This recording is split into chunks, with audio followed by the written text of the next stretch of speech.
Formas de contribuição. Naturalmente, em um livro sobre prosperidade bíblica, não poderia deixar de abordar os principais pilares bíblicos que regem a vida financeira da igreja, que são os mais atacados e questionados tanto pelos de dentro da igreja como pelos de fora dela. Em Mateus 22, Jesus, ao ser questionado pelos fariseus a respeito do pagamento dos tributos, deixa claro que não era apenas o imperador da época que tinha direito a um percentual de todo o seu ganho, mas Deus também. Note no verso 21 como essa afirmação está evidente, ou seja, Deus deve ter sim uma parte de tudo aquilo que recebemos. Contudo, a pergunta que podemos fazer ao texto é: quais então são as formas de contribuir com Deus? Quero apontar as três formas bíblicas de contribuição: a entrega dos dízimos, das ofertas e esmolas.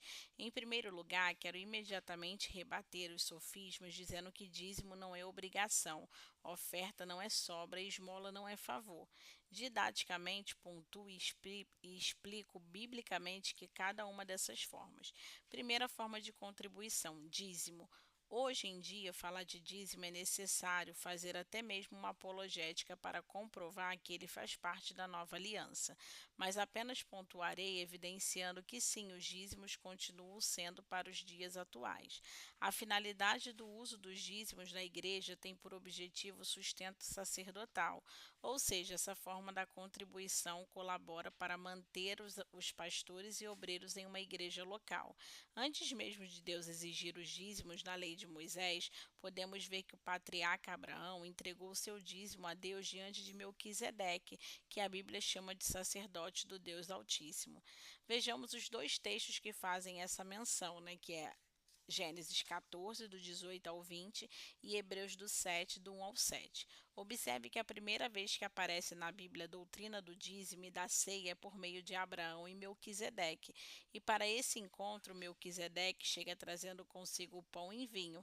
Aliás, tanto o dízimo quanto a ceia estão relacionadas à nossa redenção a Cristo Jesus, que ainda falarei a respeito. Ainda no texto de Hebreus, no verso 7, diz que, sem dúvida alguma, o inferior é abençoado pelo superior. Isso é, não importa quão grande seja Abraão, o pai da fé. Se Melquisedeque é quem abençoa Abraão, então temos diante de Abraão a figura do que ele, pois a Bíblia coloca Melquisedeque como um sacerdote do Deus Altíssimo, semelhante ao Filho de Deus. Tanto que o verso 4 diz que considerem a grandeza desse homem. Até mesmo o patriarca Abraão lhe deu o dízimo dos despojos. Por isso, quando o dízimo é instituído na lei de Moisés, é um reforço de uma doutrina aplicada por Deus com o patriarca Abraão antes mesmo de se tornar lei. Vejamos Levítico 27, do 30 ao 32. Todos os dízimos da terra, seja dos cereais, das frutas, da árvore, pertencem ao Senhor, são consagrados ao Senhor. Se um homem desejar resgatar parte do dízimo, terá que acrescentar um quinto de seu valor. O dízimo dos seus rebanhos, um de cada 10 animais que passem debaixo da vara do pastor, será consagrado ao Senhor. Voltando a Hebreus 7, do 8 ao 9, podemos ver notoriamente a transferência entre os testamentos com a continuidade da doutrina dos dízimos, pois diz assim: no primeiro caso, quem recebe o dízimo são homens mortais, no outro é aquele quem se declara que vive. Pode-se até dizer que Levi, que recebe os dízimos, entregou por meio de Abraão, pois quando Melquisedeque se encontra com Abraão, Levi ainda estava no corpo do seu antepassado. Se fosse possível alcançar a perfeição por meio do sacerdócio levítico, pois em uma vigência o povo recebeu a lei, porque haveria ainda necessidade de se levantar outro sacerdote, sendo a ordem de Melquisedeque e não de Arão? Note no verso 9 e 10 que apontam para Levi, bisneto de Abraão, que nem sequer havia nascido, mas por então que Levi é citado. Abraão gerou Isaque, Isaque Jacó e Jacó Levi, ou seja, quando os dízimos foram instituídos na lei, eram entregues para o usufruto do ofício sacerdotal, procedendo da tribo de Levi, isso é, apenas os levitas podiam ser sacerdotes e receber os dízimos do povo. Contudo, quando a Bíblia diz no verso 10 que Levi estava representando no corpo do seu antepassado Abraão, mesmo ainda não tendo sido gerado, quer dizer que no momento que Abraão se dobrou, Levi, que ainda nem tinha sido gerado simbolicamente, está se curvando junto para entregar os dízimos a Melquisedeque. Ou seja, o texto está dizendo que chegaria o dia da nova aliança feita em Cristo Jesus no Novo Testamento, que o sacerdote, segundo a ordem de Melquisedeque, se manifestaria levando o pão e vinho. E nesse dia o sacerdote levítico, na figura de Abraão, se curvaria e diria simbolicamente: daqui em diante os dízimos não pertencem mais a nós levitas, mas agora estamos transferindo para as suas mãos, Jesus. Isso é a transferência da velha para a nova aliança, do sacerdócio levítico para o sacerdócio segundo a ordem de Melquisedeque.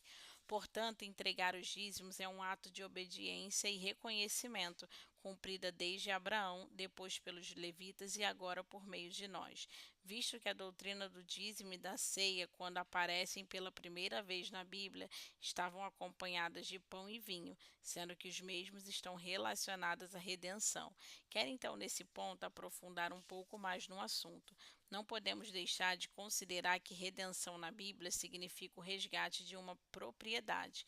A redenção faz de Deus nosso dono e nós a sua propriedade. Ou seja, entregar a Deus nosso dízimo é reconhecer que Ele é o Senhor e dono de tudo e estamos apenas devolvendo aquilo que lhe pertence. Porém, nos permitiu usufruir ainda 90% daquilo que é dele. Aliás, dízimo é a ausência do poder administrativo sobre 10%.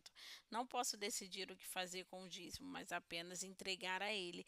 Isso é um ato de obediência. Quando analisamos a estratégia dada por Deus a José no Egito durante o tempo da fome, é possível notar como retrata o plano da redenção divino. Com a escassez e fome, Faraó conquistou o direito sobre todos os rebanhos do povo, sobre todas as propriedades e sobre a vida de todos e também de tudo que o colhiam. Mas ele permitia ao povo ficar com 80% da colheita e lhe entregar apenas a quinta parte, ou seja, deveria devolver a Faraó 20%. Embora fossem escravos, Faraó lhe permitiu usufruir 80% daquilo que lhe pertencia como dono. Da mesma forma, com os dízimos, tudo pertence a Deus, pois Ele é dono de tudo, inclusive do nosso salário. Entretanto, Ele ainda nos permite usufruir 90% do salário e devolver apenas 10% do ganho. Infelizmente, com frequência, esquecemos disso e acabamos achando que tudo que é nosso por merecimento pensamos ter por conta do esforço do nosso suor. Como diz o pastor Luciano Subirá, todo favor que você não lembra que é favor vira obrigação.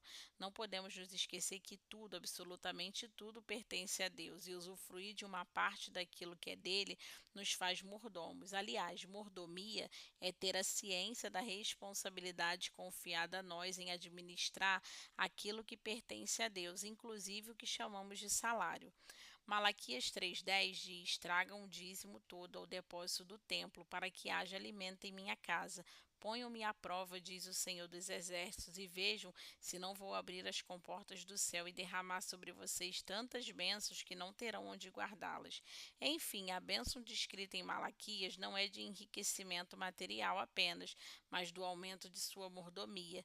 É a ampliação de Deus que te dá daquilo que é dele. Por isso nos cabe ser fiéis no pouco, para que nos possa ser confiado muito de Deus. Segunda forma de contribuição é oferta. Malaquias 3,8. Pode um homem roubar a Deus? Contudo, vocês estão me roubando. E ainda eu pergunto: como que te roubamos? Nos dízimos e ofertas. Quando o profeta Malaquias repreende sobre a forma de contribuição, é possível notar que ele aponta que o povo estava roubando a Deus tanto nos dízimos quanto nas ofertas. Obviamente, dízimo é o mínimo de nós, cristãos, devemos contribuir e com tem valor determinado, 10% do ganho. Logo sabemos como fazer. Contudo, a Bíblia não aponta valores específicos e determinados para a prática da oferta, pois a oferta é uma expressão voluntária de quem ama o Senhor e sua obra. Isso é, a oferta é uma expressão do amor e da obra de Deus. Enquanto os dízimos têm a finalidade, o sustento sacerdotal, a oferta tem como objetivos principais aquisições de bens e manutenções de uma igreja local. Ou seja, o dízimo é a ausência de poder administrativo sobre 10% daquilo que entrego a Deus na igreja e não decido o que fazer com ele.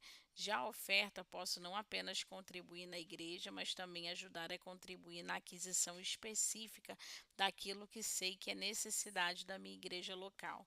Por exemplo, uma pessoa pode ofertar instrumentos musicais para a igreja, ar-condicionado, cadeiras e outros.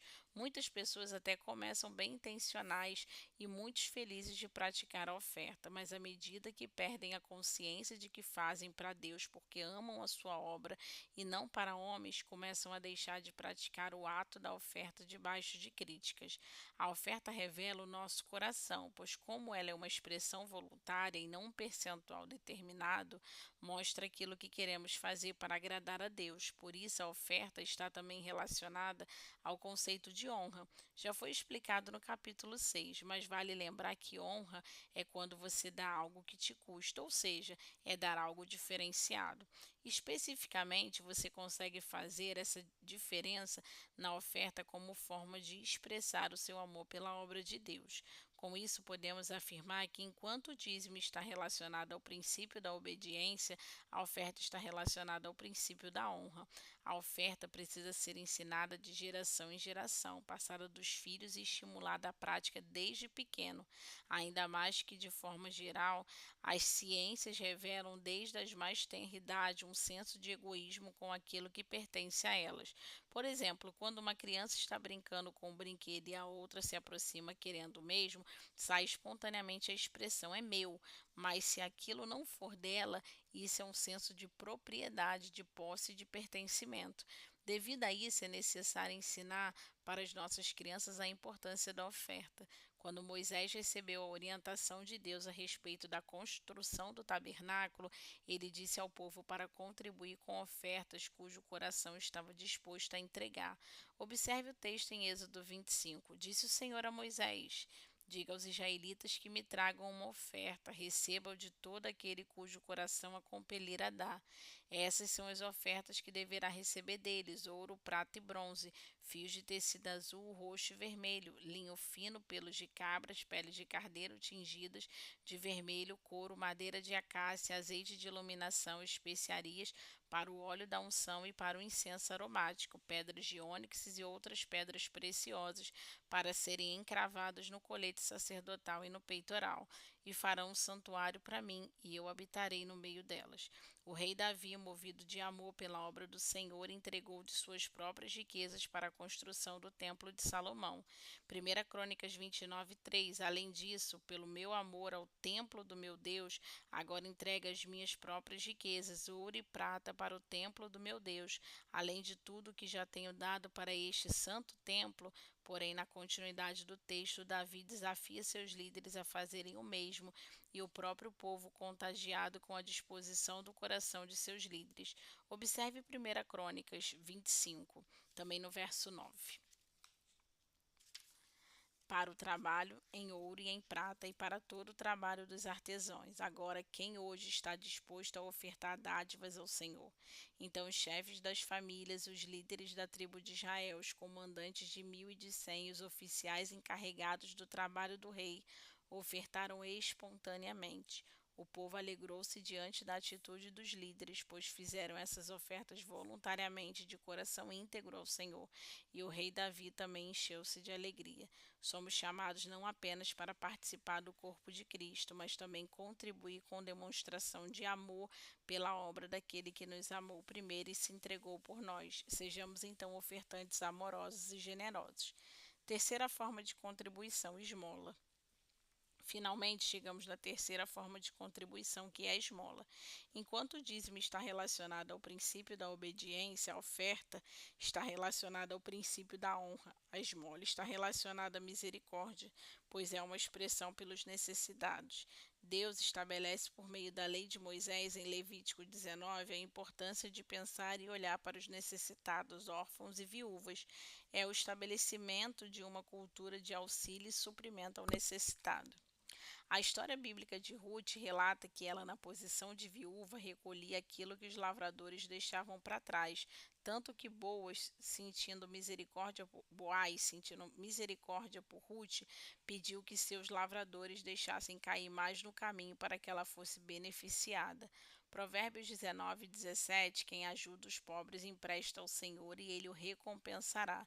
Na minha opinião, esse texto é o mais forte no que diz respeito à esmola, pois fala de quem ajuda o necessitado, é como se Deus colocasse em situação de empréstimo com ele. É como se Deus dissesse: você me emprestou algo e por isso eu preciso te recompensar. Uau, já parou para pensar nisso?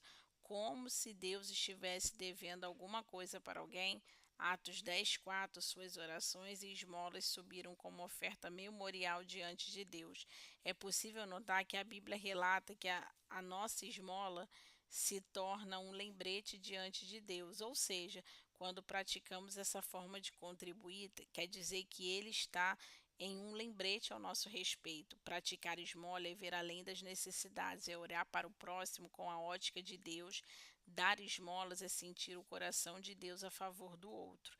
Dar esmola é ser movido na mesma frequência cardíaca de Deus em prol do necessitado. Concluindo, praticar essas três formas de contribuição deve se tornar para nós crentes algo natural e não uma obrigação. Afinal, dizimar é entender o favor de Deus em nos permitir ser mordomos daquilo que é dele. Ofertar é amar tanta obra do nosso Deus que decidimos entregar algo que não foi pedido em prol do reino dele, e dar esmolas e olhar tanto à minha volta a ponto de sentir faltou o final da frase. Capítulo 8. Avaliando as intenções na hora de contribuir. Ao estudar as escrituras sagradas, é possível notar que em nenhum momento a Bíblia deixa de desejar ao apontar os princípios e valores que regem a vida. Semelhantemente, no que diz respeito ao dinheiro e recursos financeiros, não é diferente. Nesse capítulo, faço uma introspecção apontando a importância de saber avaliar nossas intenções na hora de contribuir. A inspiração de todo este capítulo partiu do livro Uma Questão de Honra, do pastor e mestre Luciano Subirá.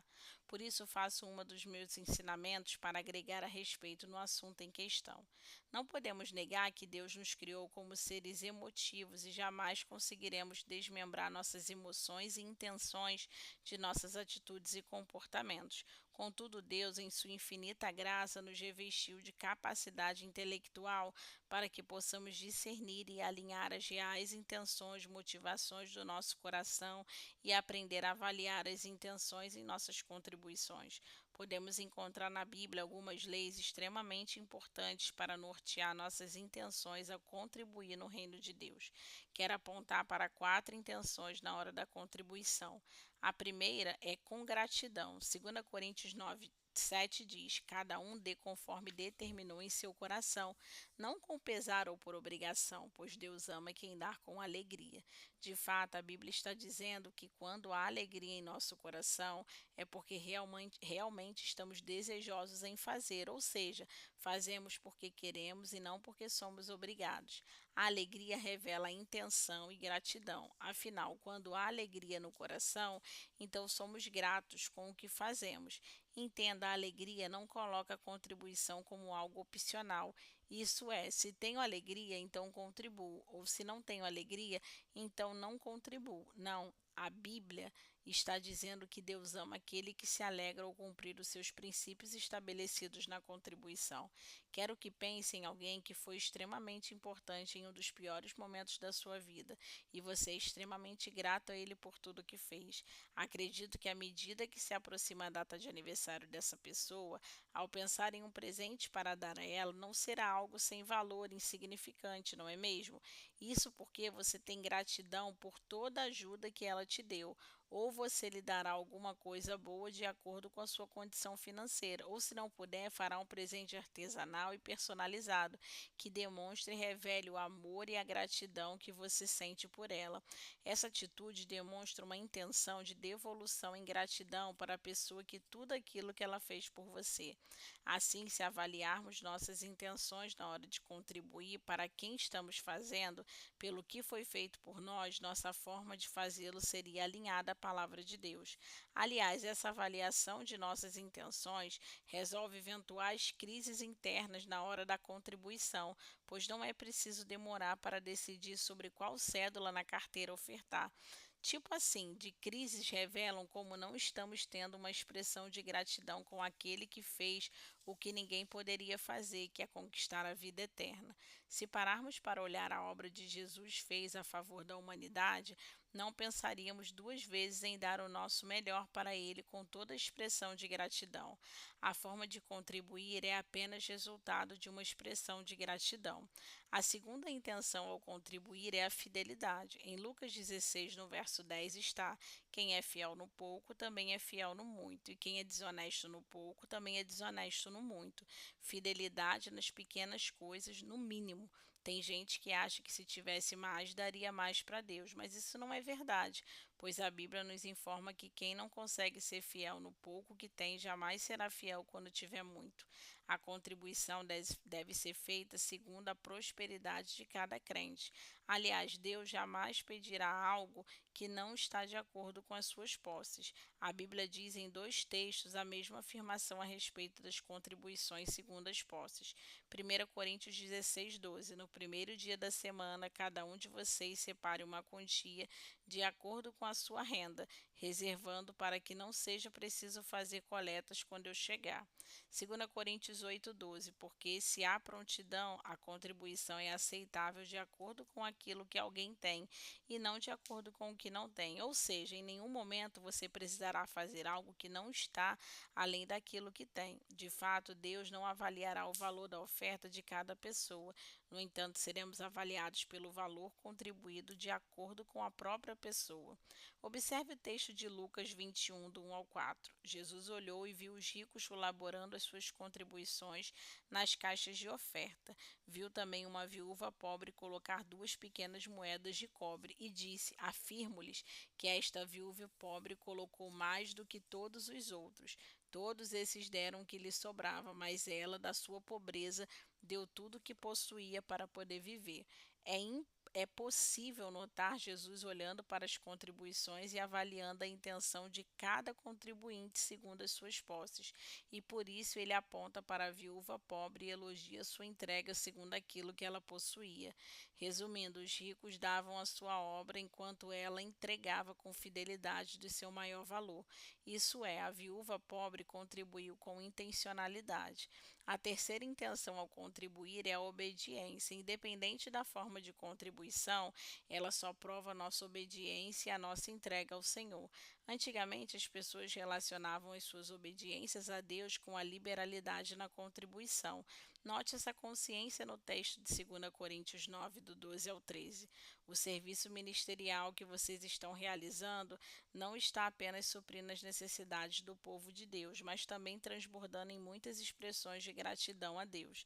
Por meio dessa prova de serviço ministerial, outros louvarão a Deus pela obediência que acompanha a confissão de vocês, fazem do Evangelho de Cristo e pela generosidade de vocês em compartilhar seus bens com eles e com todos os outros. Em outras palavras, eles conseguiam entender relacionamento com Deus e sua palavra pela forma que cada um contribuía. Observe como o apóstolo Paulo, no verso 12, aponta que o serviço ministerial não era nada relacionado a louvor, diaconia ou pregação, mas a contribuição que a igreja estava realizando. Isso é confirmado no verso 13, quando ele diz: por meio dessa prova do serviço ministerial, ou seja, a contribuição sendo considerada um serviço ministerial.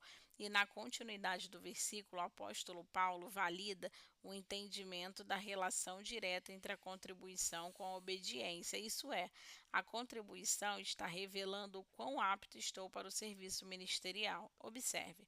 Outros louvarão a Deus pela obediência que acompanha a confissão que vocês fazem do Evangelho de Cristo e pela generosidade de vocês em compartilhar os seus bens com Ele e com todos os outros.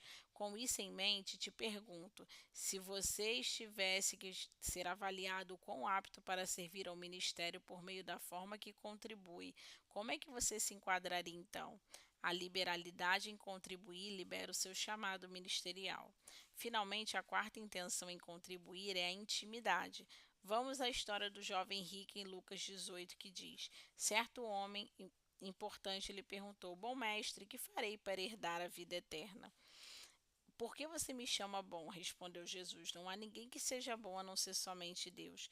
Você conhece os mandamentos: não adulterarás, não matarás, não furtarás, não darás falso testemunho, honra teu pai e tua mãe.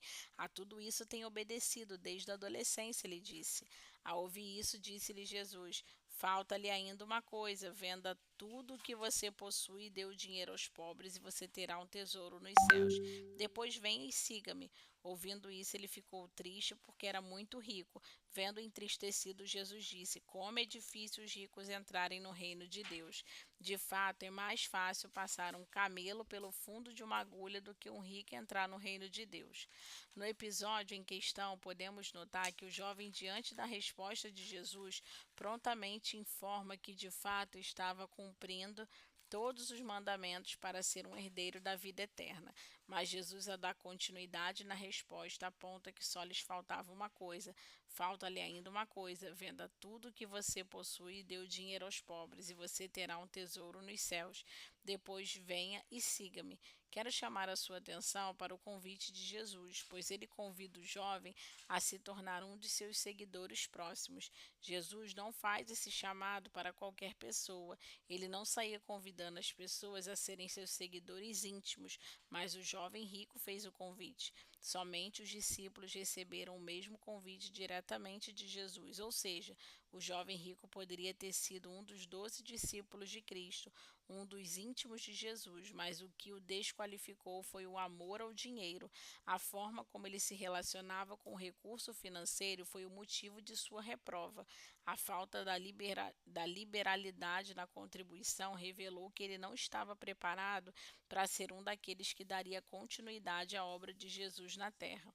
Por meio da sua contribuição, somos avaliados se podemos ou não ser aprovados para o ministério. Observe como os homens e as mulheres chamados por Deus estavam dispostos a serem liberais a respeito da contribuição. Deus confia grandes ministérios às pessoas que têm grandes níveis de liberalidade nas contribuições. Quanto mais liberalidade na forma de contribuir, mais isso revelará o quanto estão aptos para servir no serviço ministerial. Capítulo 9: O segredo do contentamento. Um bom tempo atrás, quando fui convidada a ensinar no seminário Carisma a respeito desse assunto de prosperidade bíblica, em uma conversa com o diretor da época, lembro-lhe de perguntar quais eram os tópicos mais relevantes sobre prosperidade na visão dele. E um dos assuntos que entramos em muita concordância foi sobre o contentamento. Ao estudar sobre contentamento, é possível perceber como se trata de um tema de extrema relevância para os dias atuais, pois o interesse pela vida alheia mediante as redes sociais tem provocado a comparação com a vida ideal, de alguma forma que atinge a satisfação com aquilo que temos e daquilo que está proposto por Deus para vivermos. Quando você tem contentamento com o que é seu, naturalmente não almejará a vida do outro. Muitos de nós queremos resultados imediatos sem passar pelos processos, ou até mesmo obter benefícios que vemos na vida dos outros, que às vezes intitulamos como os nossos sonhos de consumo, mas sem querer o sacrifício para acessar essa realidade. É nesse aspecto que podemos encontrar o contentamento, pois o contentamento também nos fala e aponta para processos que precisamos vivenciar para que a satisfação seja gerada dentro de nós. Para melhorar o entendimento que ilustra com o exemplo extraído no livro Prosperar é uma Decisão, de André Rummel, que conta a história de Mairo e Emanuel. Mário, 50 anos, pai de 3 filhos, casado com Madalena, 25 anos. Toda a sua família mora até hoje numa fazenda localizada no estado do Mato Grosso, que foi herdada de seu pai. Na época que seu pai lhe deixou a fazenda, havia nela pouco mais de 3.000 cabeças de gado. Esse fato transformou Mário num homem rico aos 25 anos de idade. Por que ele é rico? A conta é bem simples: 3.000 cabeças de gado de pesos variados multiplicados por 1.600 aproximadamente a cabeça do gado, considerando que ele tenha 300 quilos, nos dá um total de mais de 4.800.000. Ainda podemos incluir nessa conta a propriedade, a fazenda, os carros, tratores e implementos rurais. No entanto, hoje, com 50 anos de idade, o Mário possui as mesmas 3.000 cabeças de gado. Obviamente, ele vendeu e criou outros bezerros, mas hoje, depois de 25 anos da morte de seu pai, ele continua com as mesmas 3.000 cabeças de gado. Emanuel também, 50 anos de idade, casado, pai de 2 filhos, os quais estão concluindo os cursos superiores, um dele numa universidade federal e outro numa particular, casado com Leonor há 25 anos, mora no subúrbio do Rio, em sua casa própria, quitada, com pouco mais de 152 metros quadrados. No entanto, Emanuel teve vários empregos. Ele começou como engraxate, depois trabalhou em diversas áreas e finalmente numa cafeteria, onde adquiriu conhecimento e conseguiu montar o seu próprio restaurante pequeno e modesto, porém com 4 funcionários fixos. Além disso, Emanuel e sua esposa possuem 2 carros pagos à vista, frutos da economia feita durante alguns anos. O Emanuel chega aos 50 anos com um patrimônio financeiro bem menor do que o do Mário, e conforme os padrões brasileiros de classificação social, ele pertence à classe média. Contudo, ele é próspero. Por quê? Porque ele construiu todo o seu patrimônio a partir do zero e foi evoluindo a cada ano, e com o decorrer do tempo ele prosperou, não somente profissional e financeiramente, mas também no que diz respeito à sua família. Friamente falando, se te perguntasse, olhando para a vida do Mário e do Emanuel, qual deles tem a vida mais próspera? Talvez a resposta coletiva apontaria para Mário, afinal ele tem quase 5 milhões de reais em capital, enquanto Emanuel tem um capital mais baixo. Portanto, essa análise mais refinada de ambas as histórias nos leva a entender que Emanuel é quem de fato é mais próspero, enquanto Mário apenas conservou o que havia recebido. Ao julgar friamente em primeira instância o caso, acaba nos mostrando como somos ótimos em avaliar resultados e péssimos em avaliar processos. Somente olhar o resultado na vida de alguém é o mesmo que ver apenas um episódio de imensa história da pessoa. Precisamos aprender a avaliar a importância dos processos no que diz respeito à nossa vida. Por isso, está relacionado diretamente ao contentamento. É uma virtude que precisa ser desenvolvida. Observe o texto de Filipenses 4:10. Ora, muito me regozijei ao Senhor por finalmente reviver a vossa lembrança de mim, pois já vos tenhais lembrado, mas não tenhais tido oportunidade. Não digo isso por necessidade, porque já aprendi a contentar-me com o que tenho. Sei estar abatido e sei também ter abundância de toda maneira e em todas as coisas. Estou instruído tanto a ter a fartura como a ter fome, tanto a ter abundância quanto a padecer necessidade. Posso todas as coisas naquele que me fortalece. Note como o apóstolo Paulo nos ensina sobre essa virtude, pois afirma no verso 11, dizendo: Aprendi a contentar-me com o que tenho. A pergunta que podemos fazer ao texto então é: em que momento e em qual circunstância aprendemos o segredo do contentamento? Para responder, vamos analisar também o texto original em 1 Timóteo capítulo 6, verso 6. Mas é grande lucro a piedade com contentamento. A palavra lucro significa fonte de riqueza, já a palavra piedade, fidelidade a Deus. E a palavra contentamento significa um espírito alegre pela porção que lhe tocou. Ou seja, podemos parafrasear esse versículo assim: mas é grande fonte de riqueza e a fidelidade de Deus, acompanhado por um espírito alegre pela porção que lhe tocou. Contudo, o segredo do contentamento é a fidelidade a Deus mediante os processos que vivemos, que trazem consigo seus benefícios. E esses processos, por mais intensos ou dolorosos que pareçam ser, produzem em nós um espírito alegre. Por isso, aprenda a passar pelos processos sem murmurar, mas suportando quando tiver pouco e não esbanjando como tiver muito. Contente-se com seu processo e seja fiel a Deus até o fim. Enfim, querido leitor, espero que as páginas desse livro realmente tenham alinhado sua visão a respeito da prosperidade bíblica.